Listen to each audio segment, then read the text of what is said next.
Alô, Buanas! Como estão os nobres noviosos? Então, final de ano, correria tradicional, sem tempo, imagino que não seja apenas eu, né, que esteja sem tempo. Espero que vocês tenham arrumado um tempinho para assistir o vídeo. Pelo menos isso, agradeço. Peguei um livro pequeno para ler aqui e ali enquanto dava, né? Uma história, no mínimo, curiosa, peculiar, do criador do maior detetive de todos os tempos. Mas antes, gostaria de convidar vocês, que estão assistindo, a se inscreverem no canal. Só clicar ali embaixo. Tá? Isso é o que faz a gente ter vontade de buscar novos conteúdos, estudar sobre eles, fazer esse trabalho todo que, claro, faço por diversão, mas sempre é bom receber novos amigos, serão sempre muito bem-vindos. Tá? Não é exagero dizer que o Sir Arthur Conan Doyle é um dos escritores mais conhecidos de todos os tempos. Criou, né, um personagem que ficou, digamos que foi a bênção e a maldição dele, que foi Sherlock Holmes. Né?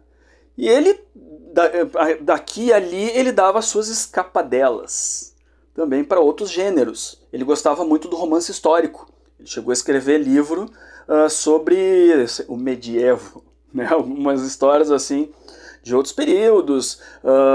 Aí ele brincou com ficção científica, mistério, a gente sabe, com outros tipos de histórias. Eu peguei esse livro aqui, que eu acredito que seja desconhecido, não sei se vocês já ouviram falar, do Conan Doyle, que é A Nuvem da Morte. Em Portugal, A Nuvem Envenenada. Eu achei interessante o título. Essa ediçãozinha aqui é da Nova Alexandria. Tá? Dessa editora aqui está esgotada. Ela é de 1994, essa edição. Mas tu encontra na Amazon uma mais nova, à venda, aí, com preço módico. Tá? O Conan Doyle, ele era um sujeito prolífico.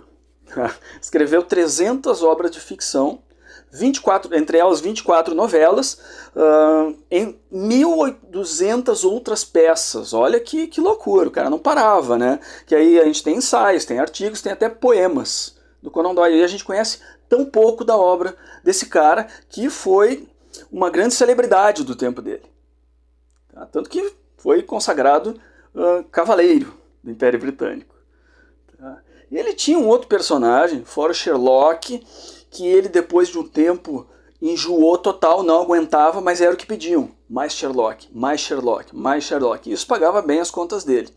Tanto que teve um período, ele escreveu um lote de histórias, né, do Sherlock, e vendeu pra caramba. Tá? Vendeu muito. E aí os editores lá, do The Strand, né, a revista Strand, lá, que era onde publicava, mais um lote do Sherlock. Cara, ele tava por aqui de Sherlock, meu. Deu de Sherlock. Ele pediu o triplo do valor por esse lote. Os caras bancaram, tá? Então tu imagina, né? Também ele não tinha como fugir, né? Devia pagar, sei lá, o condomínio dele. Tá? Ele tinha um outro personagem que ele tinha, eu acredito que mais afeição, que era o professor George Edward Challenger, tá? Que aparece pela primeira vez nessa história aqui que você certamente já conhece. O Mundo Perdido. Recebeu várias adaptações no cinema, tanto que é o subtítulo do segundo filme do Jurassic Park. Então imagina a influência que tem essa história. Uma história muito clássica, né? De viagem a um platô, onde encontram dinossauros, tal. A gente ainda vai falar sobre ela aqui no canal, no momento propício. Tá? E essa obra aqui é de 1912. Tá? Nessa altura, ele já tinha matado e já tinha ressuscitado o Sherlock. Tá? Em 1913, ele publica essa obra aqui, de forma seriada, na revista Strand, que era onde ele publicava as obras dele. Tá? Muitas dessas que a gente conhece eram seriados, capítulos que iam, né, a cada semana, não sei bem qual era a periodicidade. Tá? Ele queria, eu acho que aqui nessa história, ele queria flertar com a alta literatura. Tá? Tanto que eu considero um livro bastante pretensioso. É uma história bem curtinha, vocês vão ver. Tá? Tanto que tem, eu não vou falar muito sobre a história em si, porque é um fiapo de história. Tanto que eu não achei nem filme a respeito. Tá? Que eu acho que não é muito adaptável assim, o que acontece na Nuvem da Morte. Então vamos lá. A história é contada pelo jornalista chamado Malone, que participa do Mundo Perdido. Tá? Os personagens todos da Nuvem da Morte, eles vieram, né, tinham já participado da aventura no platô da Amazônia. Tá? E ele é chamado, né, pelo editor dele para entrevistar o professor Challenger, que é descrito como um cara barbudão, assim, meio neandertal. Tá? E o Conan Doyle, numa matéria, numa peça de propaganda, digamos, né, para divulgar o Mundo Perdido, ele se veste de professor Challenger. Tá? Eu não me lembro do Conan Doyle vestido de Sherlock Holmes. Ele vai entrevistar, então, o professor Challenger, que tinha publicado uma carta no jornal falando de fenômenos cósmicos que poderiam ter efeitos imprevisíveis. E aí a gente vai entrar na matéria do éter, que era um termo científico para a época. Depois ele foi meio que desmontado, assim, desacreditado. Eu vou pedir para vocês, porque eu tenho que ler isso aqui, porque eu não decorei o que é o éter. É um meio, uma substância ou campo que preenche o espaço, considerado necessário como meio de transmissão para propagação de forças eletromagnéticas ou gravitacionais. Tá? O que isso quer dizer? Vocês me expliquem nos comentários, que eu não entendi. Lufas. Mas o éter estava muito em voga cientificamente na época, ele era aceito como uma verdade científica. Tá? Eles começam a notar, né, as pessoas começam a notar, que a população asiática, vem de Sumatra, estão agindo de forma estranha, meio raivosa, meio descontrolada. E aquilo começa a vir, chegando, né, a ponto de chamar a atenção do mundo, né, de que em direção à Europa estava se criando o caos, as pessoas estavam morrendo nas ruas. O Challenger, ele tinha meio que previsto isso, né? Meio que tinha descoberto ou teorizado que era o éter que estava fazendo, o éter estaria modificado, o éter estava estragado.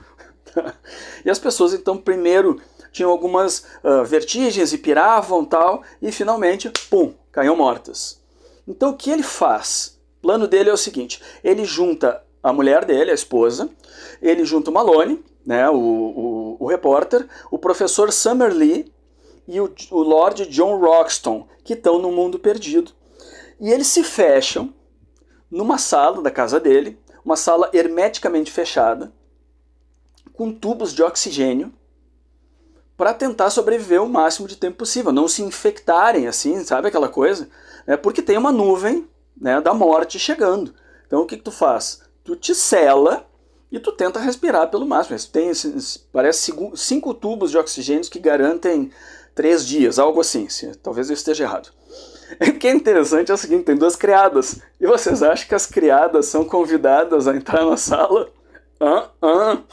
É só os 5 ali, tá? O que eles fazem enquanto o mundo vai acabando? Porque pela janela eles começam a olhar as pessoas caindo aqui e ali e tal, né? Eles ficam dialogando, eles ficam conversando, ficam trocando ideias sobre o fim do mundo. Até que o oxigênio começa a acabar, né? Eles começam a ver, a gente vai morrer aqui, de qualquer maneira, ou a gente vai morrer asfixiado aqui, ou a gente se arrisca na rua, babaus, entramos junto da estatística. Porque naquela altura do campeonato eles já estavam achando que eles eram os 5 últimos habitantes da Terra. Atira uma pedra, parece, um binóculo, alguma coisa na janela. Tipo, bom, agora deu, né? Aí eles saem pelas ruas, em direção a Londres. E o que eles veem me lembrou bastante, assim, ó, filmes pós-apocalípticos. Me lembrou bastante Walking Dead. Tá? Tem outras referências assim, semelhantes de filmes depois do fim do mundo.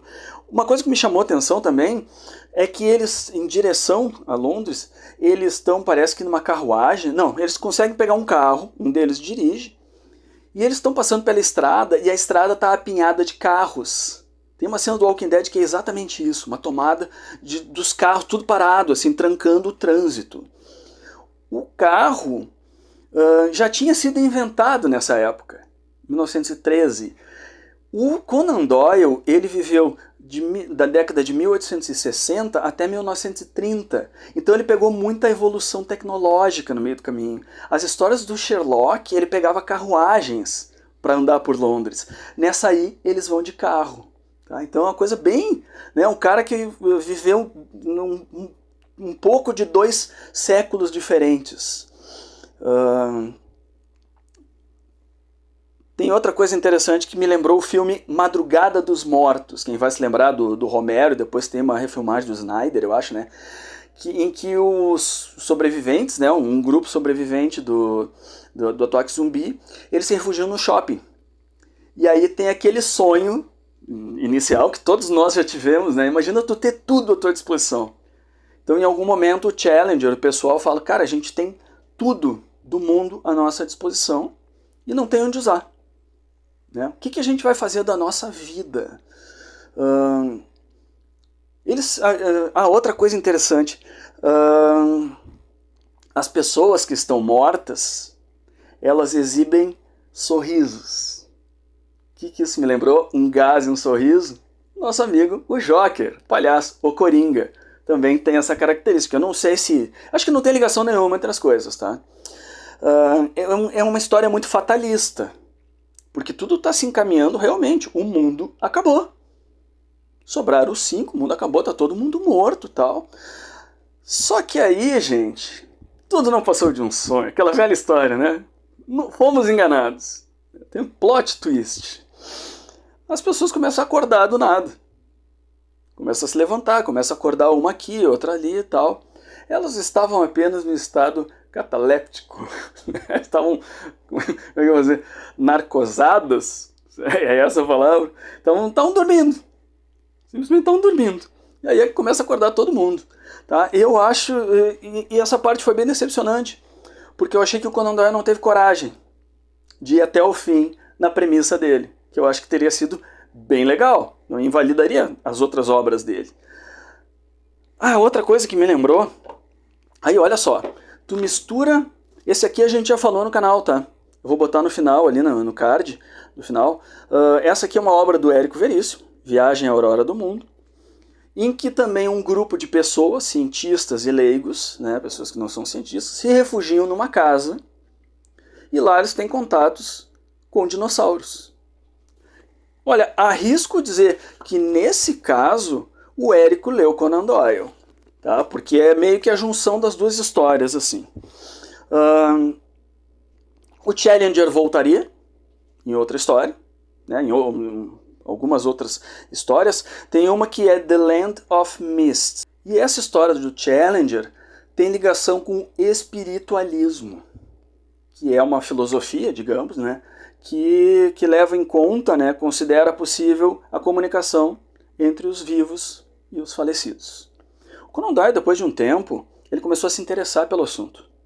Tá? E ele começou a trazer para o material dele. Na Primeira Guerra Mundial, o Conan Doyle perdeu um filho e um irmão. Ele já tinha se interessado um pouco pelo espiritualismo. Eu estou falando devagar porque eu tropeço mesmo assim nas sílabas. Perdeu então 2 familiares próximos, queridos, e aí ele se encarnou no tema. Parece que a mulher dele também era bem ligada nisso, era médium, algo assim. Aí, cara, o Conan Doyle se meteu de cabeça no espiritualismo, com a sua da palestra, abriu uma livraria com esse assunto. Chegou a ter um embate com um cara que era extremamente pragmático, materialista, que era o Harry Houdini, o artista de fugas, que estava nessa época se dedicando justamente a desmascarar falsos médiums. Então tu imagina, o cara que estava começando a acreditar na coisa e o cara que estava se dedicando a justamente dizer que aquilo era tudo balela. Tá? O Conan Doyle, desculpa o parênteses alongado, mas é interessante porque ele criou o sujeito mais racional da história, mais pé no chão. que não tem nada de sobrenatural, inclusive no Cão dos Baskervilles, a história começa sobrenatural, ele vai lá meio Scooby-Doo e diz que não tinha nada, né? Era tudo uma invenção dos caras. E ele acreditava em fadas. Tem as famosas histórias das fadinhas, né? Das meninas que viam fadas, e ele entrou de cabeça, endossando aquilo.